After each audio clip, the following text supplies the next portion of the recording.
ठीक है, क्वेश्चन हमसे बोल रहा है कि the potential difference between two terminals of an electric iron is 220 volt and the current flowing through its element is 5 ampere.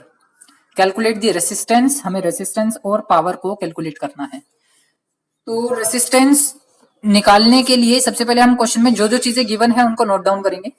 तो क्या क्या हम लोगों को गिवन है वो देख लेते हैं। गिवन में हमारे पास जो वैल्यू है दैट इज पोटेंशियल, हमें पता है वोल्टेज की वैल्यू 220 वोल्ट। दूसरी चीज हमें करंट पता है, आई की value I equals to 5 ampere. ये दो चीजें हमें पता चल गया, वोल्टेज और करंट। हमें निकालना क्या क्या है, टू कैलकुलेट, क्या कैलकुलेट करना है, आर की वैल्यू क्या हमें कैलकुलेट करनी है और पावर की वैल्यू हमें कैलकुलेट करनी है। तो देखो V और I जब हमारे पास होते हैं, वोल्टेज और करंट जब हमारे पास होते हैं, तो हमारे लिए रेसिस्टेंस को निकालना बहुत इजी है। कैसे इजी है, हम क्या यूज करेंगे, using Ohm's law. Ohm's law को हम सीधा सीधा यूज करने वाले हैं। ओम्स लॉ हमसे कहता है that is V upon I equals to R। तो रेसिस्टेंस सीधा सीधा हमें देखने के लिए मिल गया ratio of voltage to the current. तो वोल्टेज की वैल्यू कितनी है हमारे पास 220, अप्लाई कर दो इसमें फर्स्ट पार्ट के लिए 220 अपॉन करंट कितना है हमारे पास, करंट की वैल्यू हमारे पास है 5 एम्पियर। 5 एम्पियर से जैसे आप इसे डिवाइड करोगे तो ये वोल्ट पर एम्पियर में आपका आंसर आने वाला है। जैसे इसे डिवाइड करोगे तो आंसर आ जाएगा 44 ओम, या इसको हम लिख सकते हैं वोल्ट पर एम्पियर। तो क्या कैलकुलेट हो गया हमारा, रेसिस्टेंस कैलकुलेट हो गया। अगर मैं सेकंड पार्ट की बात करता हूं, सेकंड पार्ट क्या है हमारे पास, पावर हमें कैलकुलेट करनी है। और जब वोल्टेज और करंट हमारे पास होती है तो उस केस में पावर को हम कैलकुलेट कर सकते हैं P equals to V into I से। अगर वोल्टेज की बात करें तो वोल्टेज है हमारे पास 220 वोल्ट, मल्टीप्लाई करेंगे करंट की, करंट है 5 एम्पियर। तो volt into ampere, volt into ampere क्या होता है, वॉट। इसको हम क्या लिखते हैं, वॉट। तो जैसे आप 220 की मल्टीप्लाई 5 के साथ करोगे तो आंसर कितना आ जाएगा आपके पास, 1100 वॉट। तो इस तरीके से हम किसी भी न्यूमेरिकल को सॉल्व करेंगे जिसमें रेसिस्टेंस और पावर एक साथ पूछी गई हो, जबकि पोटेंशियल की और करंट की वैल्यू गिवन हो। रिपीट कर रहा हूं, एक इलेक्ट्रिक बल्ब हमें क्वेश्चन में गिवन है जिसकी रेटिंग है 220 वोल्ट और 100 वाट। इसका क्या मतलब हुआ, इस रेटिंग का मतलब होता है, देखो यहाँ पे क्वेश्चन आता है 1 मार्क में, एग्जामिनेशन में पूछ लिया जाता है, what do you mean by 220 volt and 100 watt of an electric bulb. अगर किसी इलेक्ट्रिक अप्लायंस को इस रेटिंग पर ऑपरेट किया जाता है तो उसका मतलब क्या है। तो इसका मतलब ये होता है कि ये जो है ये पावर है, 100 what is the power of the electric bulb, और 220 वोल्ट क्या है, ये उसकी मेन सप्लाई है। तो अगर हम इसको 220 वोल्ट की मेन सप्लाई पर यूज करें तो ये 100 वाट पावर को कंज्यूम करेगा, यानी जितनी एनर्जी वेस्ट होने वाली है इसके अंदर से वो 100 वाट होगी 220 वोल्ट की मेन्स लाइन पर। लेकिन यहाँ क्वेश्चन में बोला है कि it is operated on 110 volt, इसको 110 वोल्ट की लाइन पर ऑपरेट किया जा रहा है, तो हमें इसके लिए पावर कैलकुलेट करनी है। तो क्वेश्चन बहुत सिंपल सा है। अगर मैं क्या करूं, 220 वोल्ट की लाइन से हटाकर 110 वोल्ट की लाइन पर इसको यूज करता हूं तो इसके पावर में क्या फर्क आता है। तो ये चीज याद रखनी है, रेसिस्टेंस रिमेन सेम। रेसिस्टेंस क्या बना रहेगा, सेम बना रहेगा, जब तक कि मैं बल्ब को चेंज ना कर दूं, जब तक कि मैं बल्ब की पावर को रिड्यूस या इंक्रीज ना कर दूं। तो दोनों ही केसेस में मैं दो केस बना करके चल रहा हूं। केस 1, जब हमने पावर ली है 100 वाट तो P इक्वल्स टू होता है हमारे पास V स्क्वायर अपॉन R। तो जब पावर 100 वाट है तो 100 इक्वल्स टू वोल्टेज, उस केस में कितनी चीज है, हमने पावर 100 ली है 220, तो 220 का स्क्वायर कर दिया डिवाइडेड बाय रेसिस्टेंस। रेसिस्टेंस हम कंसीडर करके चल रहे हैं R, हम रेसिस्टेंस को कंसीडर कर लेते हैं R। R क्या रहने वाला है, क्योंकि दोनों केसेस में सेम रहने वाला है। तो अगर मैं यहां से R की वैल्यू निकाल लूं, R इक्वल्स टू हो जाएगा 220 डिवाइडेड बाय 100, इसका स्क्वायर एज इट इज बना रहेगा।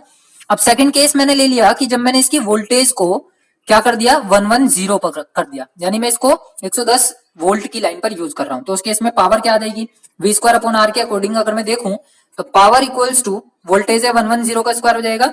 रेसिस्टेंस की वैल्यू क्या होगी यहाँ पर, देखो मैंने अभी बताया कि रेसिस्टेंस क्या रहने वाला है, सेम, रेसिस्टेंस नहीं बदलेगा। तो ये वैल्यू उठानी है, केवल यहाँ अप्लाई कर देनी है सीधे सीधे। तो ये वैल्यू उठाओ केस 1 से और केस 2 में अप्लाई कर दो। तो जैसे ही ये वैल्यू अप्लाई करोगे 110 मल्टीप्लाई 110 डिवाइड बाय R की जगह वैल्यू अप्लाई करो, कितनी आने वाली है, 220 का स्क्वायर है, तो मैं इसको एक्सपेंड कर दूंगा 220 इंटू 2।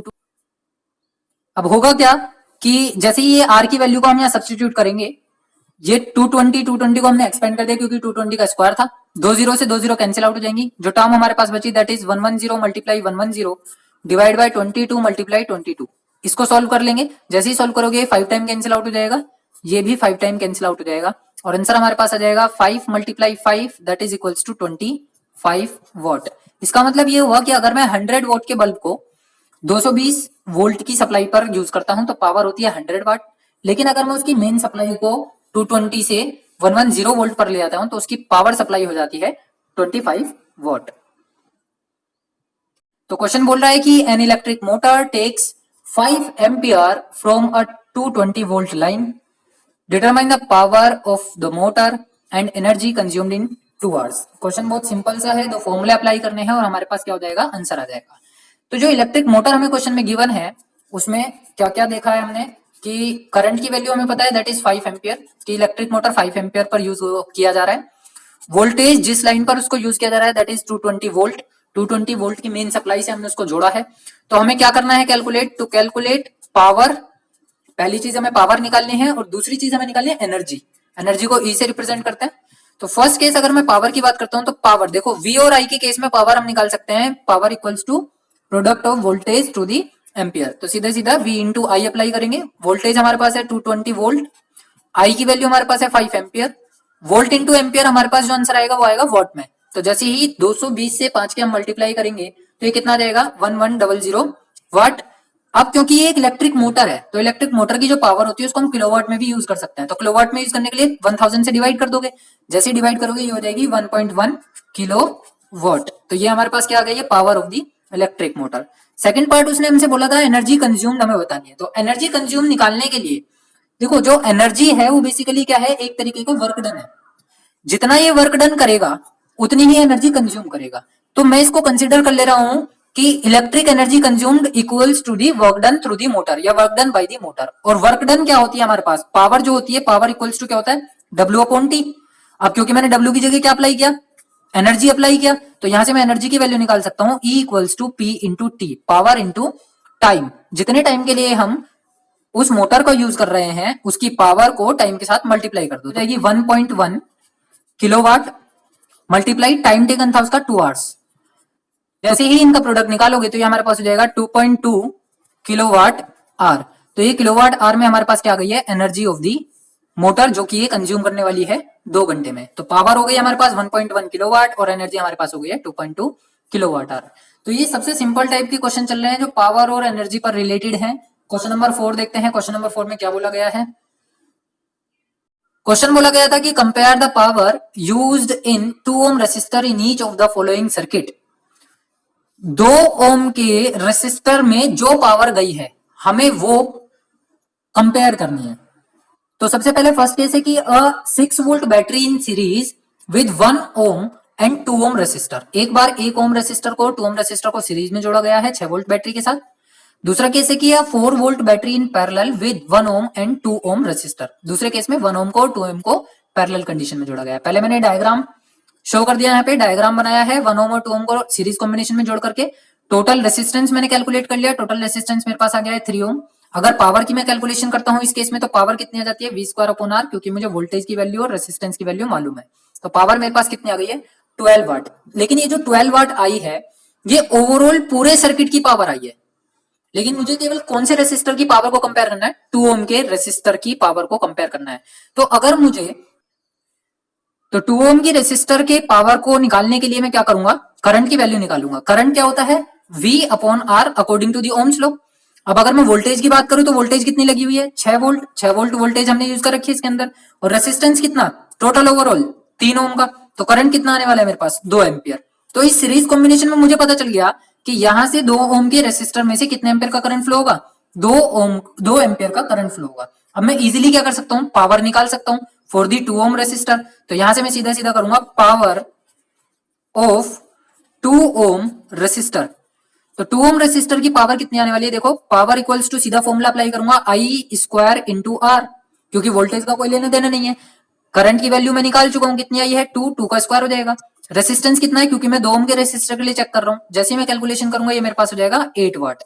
तो ये तो फर्स्ट केस की बात हो गई कि 2 ओम के रेसिस्टर में से मैंने इजीली क्या कर लिया है, पावर को कैलकुलेट कर लिया है। अभी मुझे देखना ये है कि जो सेकंड वाला केस है पैरेलल कॉम्बिनेशन वाला, जिसमें हमने पैरेलल कंडीशन में दोनों को जोड़ा है, उसमें 2 ओम के रेसिस्टर में से कितनी पावर जाती है। तो चलो उसको चेक कर लेते हैं।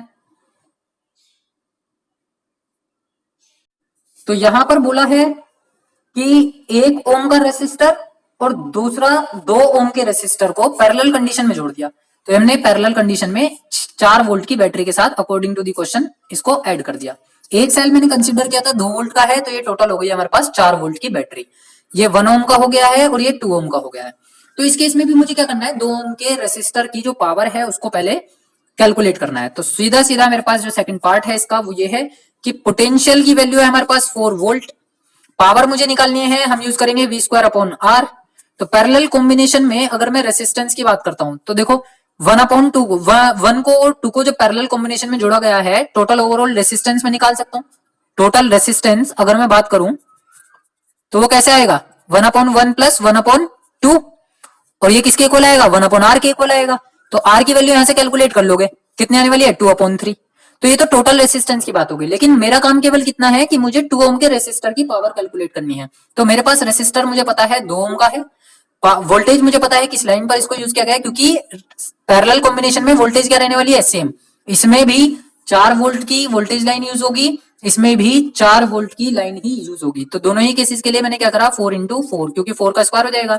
तो सॉल्व करोगे तो कितना आने वाला है, 8 वाट। तो इस केस में भी पावर कितनी आई है, 8 वाट। अब क्योंकि मुझे कंपेयर करना था, तो अकॉर्डिंग टू क्वेश्चन मुझे क्या करना है, कंपेयर करना है। कंपेयर फर्स्ट एंड सेकंड दोनों ही पावर को हम क्या करेंगे, कंपेयर। तो पावर 1 टू दी पावर 2, यानी रेशो में कैलकुलेट कर लेता हूं। पहले वाले की भी 8 वाट आई है, दूसरे वाले की भी 8 वाट आई है।